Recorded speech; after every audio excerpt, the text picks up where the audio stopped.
अस्सलाम वालेकुम दोस्तों, वेलकम टू एजुकेशन हब। आज का जो टॉपिक है वो है फूड एंड ड्रग एडमिनिस्ट्रेशन। जो इसका मिशन है ना एफडीए का, वो ये होता है, एफडीए का काम होता है खाने से जुड़े प्रोडक्ट्स, दवाइयों का स्टैंडर्ड सेट करना। स्टैंडर्ड सेट करने का मतलब कि खाने से जुड़े प्रोडक्ट्स की क्या क्वालिटी होनी चाहिए, दवाइयों की क्या क्वालिटी होनी चाहिए, इन सभी का स्टैंडर्ड सेट करने का काम एफडीए का होता है। अब इसके लिए एफडीए सभी कंपनियों के लिए रूल्स एंड रेगुलेशन बनाती है, चाहे वो फूड प्रोडक्ट की कंपनी हो या फिर दवाइयों की कंपनी हो। इनके लिए रूल्स एंड रेगुलेशन बनाती है कि किस किस्म के खाने का ये स्टैंडर्ड होना चाहिए, इस किस्म की दवाई का ये स्टैंडर्ड होना चाहिए। ये भी एफडीए देखती है कि उन सारे रूल्स एंड रेगुलेशंस को वो कंपनियां फॉलो कर रही हैं कि नहीं। तो एफडीए जो है वो फूड और ड्रग्स के जो कमिश्नर है उसको मतलब सारी जो है रहनुमाई कौन करता है, एफडीए का कमिश्नर करता है, जो कि प्रेसिडेंट इसको अपॉइंट करता है सीनेट के एडवाइस के साथ। मतलब सीनेट एडवाइस करती है और प्रेसिडेंट के ज़रिए ये अपॉइंट होता है कमिश्नर, जो कि एफडीए की जो सारा मामलात संभालता है। कमिश्नर जो है वो कौन है? Janet Woodcock. Food and drug administration का जो कमिश्नर है वो जेनेट वुडकॉक है। और ये जो एफडीए है वो बनी थी 30 जून 1906 में। एफडीए का जो हेड क्वार्टर है ना वो है यूनिकॉर्पोरेटेड वाइट ओक मैरीलैंड में।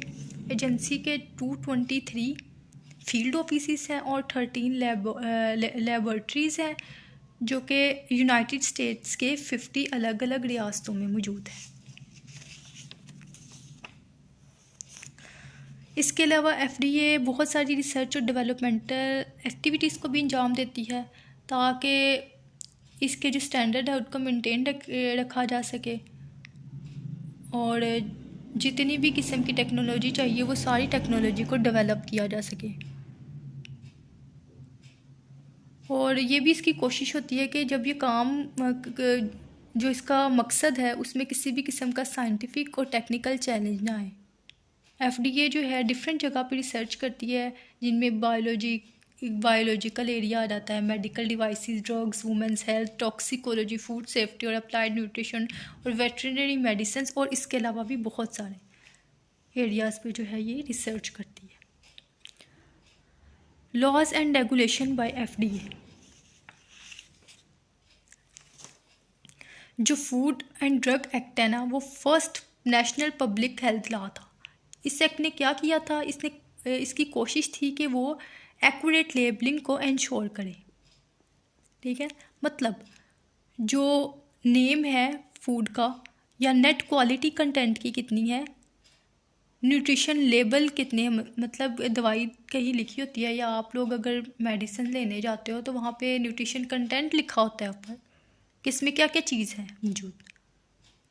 लो फैट है, हाई फाइबर है, शुगर फ्री है, ये सारा लिखा होता है ना। तो वो लेबल को और इंग्रेडिएंट स्टेटमेंट, एलर्जन डिक्लेरेशन और मैन्युफैक्चरर का नाम, पता, पैकेज, डिस्ट्रीब्यूटर, और ये चेक करना कि एक्सपायरेशन की डेट और सेल किस डेट को की गई थी, ये सारी चीज़ें वहाँ पे होती हैं। तो उसको इंश्योर करना एक्यूरेट लेबलिंग को। ड्रग लेबलिंग को भी जो है वो इंश्योर करना, मतलब जैसा कि जो यूएस ने अप्रूवल कब की थी इसकी, वॉक्स की warning, precautions, warnings, adverse reactions क्या हो सकते हैं, इंडिकेशन और यूजेज, डोजेज एंड एडमिनिस्ट्रेशंस वगैरह। ठीक है, तो ये सारी चीज़ें जो है लेबलिंग में आ जाती हैं। कर्ब एडल्टरेटेड फूड एंड ड्रग्स। मिलावटशुदा खुराक और अद्वियात को रोकना। ऐसी अद्वियात जिसमें किसी भी किस्म की मिलावट हो या ऐसे सब्सटेंसेस हों उसके अंदर जो कि कैंसर कॉज करने की वजह बने, तो उसको जो है उन्होंने रिड्यूस किया था एफडीए की मदद से। Be informative non prohibitive. हमें ज़रूर इस बारे में मालूमात रखनी चाहिए, मतलब कि गाफिल नहीं रहना चाहिए। Prohibit the mislabeled food or drug to ensure the safety and efficacy of drugs. जो मिसलेबल फूड है जिसके ऊपर कोई भी लेबलिंग नहीं होती, या कोई ऐसी ड्रग जिसके ऊपर कोई लेबलिंग नहीं होती, उसको जो है बैन करना, इसका ये मकसद था। और जो फर्स्ट नेशनल लॉ था ना, फूड एंड ड्रग एक्ट था, नेशनल पब्लिक लॉ,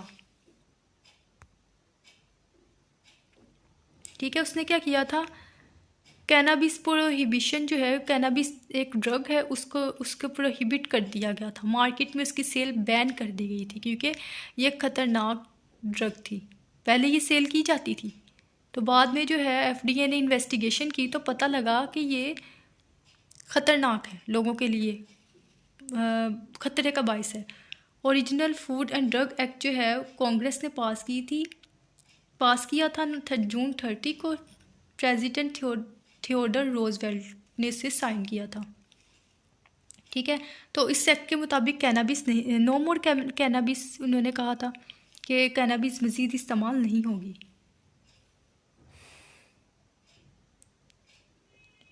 और उसके अलावा लॉ जो है उसमें मेडिकल केयर जो है उसको बेहतर बनाया गया, ताकि जो लोग बीमार हुए हैं गैर महफूज फूड से, अनसेफ फूड से, उनको जो है प्रोटेक्शन प्रोवाइड की जा सके।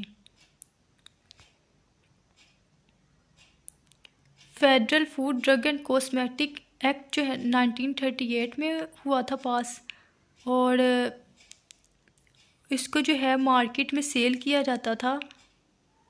तो जिसकी ये ना एक लिक्विड मेडिसिन थी, जो इससे लिक्विड मेडिसिन ने 107 लोगों को, मतलब 107 लोगों को किल कर दिया था, और जिसमें बच्चे भी शामिल थे। फेडरल ड्रग कॉस्मेटिक एक्ट मुकम्मल तौर पे जो है पब्लिक हेल्थ सिस्टम को उसने ख़राब कर दिया, चेंज कर दिया, पब्लिक हेल्थ सिस्टम को चेंज कर दिया। Food drug and federal drug and cosmetic act ने पब्लिक हेल्थ सिस्टम को जो है चेंज कर दिया। जो लॉ है उसने FDA को इख्तियार दिया कि वो ना नए ड्रग्स की सेफ्टी के जो एविडेंस है उसको जगह जगह जाके, मतलब जिन कंपनियों ने भी ड्रग्स रखी हैं, नई ड्रग्स आई हैं, उनका एविडेंस जो है जाकर उसकी डिमांड करे और इंस्पेक्शंस वगैरह करे, और इसके जो है स्टैंडर्ड्स क्या क्या होने चाहिए उनको इशू करे। उसके अलावा मेडिकल डिवाइसेस अमेंडमेंट 1976 में हुई थी। यूएस में ये मेडिकल डिवाइसेस अमेंडमेंट्स हुई थी, और इनमें जो है फॉल्टी जो मेडिसिन थी, जिनमें कोई एरर आ जाता था या जो ख़राब थी, उसकी वजह से 10,000 इंजरीज हुई थी और 731 डेथ्स। अब जो नई डिवाइसेस हैं उनकी इफ़ेक्टिवनेस और सेफ्टी जो है उसको इंश्योर करता है ये लॉ। एक एक्ट था वो नाफिज हुआ था 2009 में। FDA जो है उसने अथॉरिटी दी थी कि वो उसको अथॉरिटी दी गई थी, उसको जो है ये काम दिया गया था कि वो मैन्युफैक्चर करे, डिस्ट्रीब्यूट करे और मार्केट करे, मैन्युफैक्चर, डिस्ट्रीब्यूशन और मार्केटिंग जो है तंबाकू प्रोडक्ट्स की इसको रोक दे, यानी कि मार्केट में तंबाकू प्रोडक्ट्स को बैन कर दिया जाए। फैमिली स्मोकिंग प्रिवेंशन और तंबाकू कंट्रोल एक्ट जो है ये भी फेडरल जो एजेंसी है यूनाइटेड स्टेट की FDA, उसके ज़रिए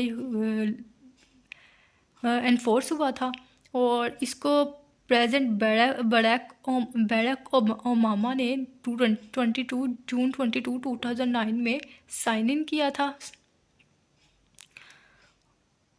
और इसमें जो टबाको इंडस्ट्री है उसको रेगुलेट करने के लिए कोशिशें की गई थी। सितंबर 27, 2007 में प्रेसिडेंट जॉर्ज बुश ने food and drug administration amendment को जो है वो साइन इन किया था। इसके अलावा जो prescription drug user free act है और medical devices user free act modernization, उसको साइन किया गया था। अच्छा, इसमें जो है वो ड्रग्स और डिवाइसेस के लिए जो भी अहम हदायत थी उन पे गौर किया गया था। ठीक हो गया। फूड एंड ड्रग एडमिनिस्ट्रेशन जो FDA को ये ना USDA के ज़रिए रेगुलेट होते हैं, और ये प्रोग्राम जो है वो इस बात को यकीनी बनाएंगे कि FDA के जो अमले के पास नई ड्रग्स और डिवाइसेस के लिए उनकी एवोल्यूशन करने के लिए रिसोर्सेज मौजूद हों। 21st century act United State law है। यूएस कांग्रेस ने 2016 में इसको नाफिज किया था और फिर 13 दिसंबर 2016 को लॉ पर साइन किया। इसमें $6.3 बिलियन की फंडिंग की गई थी। ठीक हो गया इसमें। और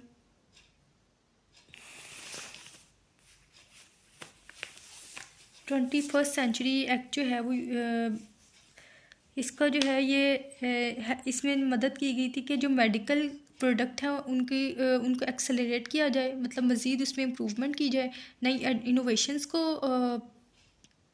जो है वो लाया जाए पेशेंट्स वगैरह के लिए, जो कि ज़्यादा एफिशिएंटली वर्क करें। यानी कि इस एक्ट को डिज़ाइन किया गया था मेडिकल प्रोडक्ट्स की डेवलपमेंट के लिए, और जो इनकी डिलीवरी है मेडिकल डिवाइसेस की उनको बेहतर बनाया जा सके सीरियस डिजीज़ में, और रिसर्च को इन्हांस करने में, और मेंटल हेल्थ की सर्विसेज को बेहतर बनाना था इनका मकसद। अब जो FDA अप्रूव ड्रग है पाकिस्तान में वो एवरिस्टिया है, रिस्टीपॉन, और ये जो है पाकिस्तान में अप्रूव हुई थी। जितना एक बीमारी है SMA स्पाइनल मस्कुलर एट्रोफी, ठीक है, उसके लिए इसको अप्रूव किया गया था। ये पहली ड्रग थी जो कि पाकिस्तान में अप्रूव हुई है, और ये बहुत ज़्यादा ख़तरनाक बीमारी है। जो एक साल में इसका जो इंजेक्शन है ना वो 30 मिलियन पाकिस्तानी रुपीस के मुताबिक सेल होता है, और जो कि 75% है जो इसकी टोटल कॉस्ट है अमेरिका में उसके। अच्छा, तो ये जो स्पाइनल मस्कुलर एट्रोफी है ये कैसी डिजीज़ है, इसको बताते चले। ये जो है इसकी ना 4 टाइप्स होती हैं। जो स्पाइनल मस्कुलर एट्रोफी 1 टाइप है, उसमें बच्चों में आमतौर पर पट्टों की कमज़ोरी के साथ रोने में दिक्कत, सांस लेने में तकलीफ़ होती है, उन्हें निकलने और चूसने में अक्सर दुश्वारी होती है, और ये बगैर किसी सहारे के बैठने के काबिल नहीं होते। इन बच्चों में पट्टों की कमज़ोरी के बाद सांस की नाली, लंग्स में इन्फेक्शन का खतरा होता है जो इनकी डेथ का बाइस बन सकता है। सैम टाइप 2 इसकी सिम्टम्स में 6 से 18 मंथ की उम्र के दरमियान ये ज़ाहिर होती है ये डिज़ीज़। इसमें मरीज़ों में अक्सर पाँव, रीढ़ की हड्डी में टेढ़ापन आ जाता है, और वक्त गुजरने के साथ साथ जो पट्टों की कमज़ोरी है वो हो जाती है। सैम टाइप 3 18 माह से जो जवानी की एज होती है उसमें ये ज़ाहिर होती है। इसमें बहुत से लोग चलने फिरने की अपनी एबिलिटी जो है वो ख़त्म उनकी हो जाती है, एबिलिटी चलने फिरने की, जिसकी वजह से ज़िंदगी के किसी हिस्से में उन्हें व्हील चेयर का इस्तेमाल करना पड़ सकता है। जो सैम टाइप 2 है ये 18 साल की उम्र के बाद शुरू होती है। पट्टों की कमज़ोरी निस्बतन कम होती है, और अक्सर ये मरीज़ ज़िंदगी भर व्हील चेयर के बगैर अपनी मूवमेंट को मेनटेन रखने के काबिल रहते हैं। तो ये था food and drug administration act. तो होप सो आपको समझ आई होगी। कोई भी आपका टॉपिक है जो आप कहते हैं कि इसको मैं वीडियो बनाऊं, तो आप मुझे कमेंट सेक्शन में बता सकते हैं। शुक्रिया, तब तक के लिए अल्लाह हाफिज़।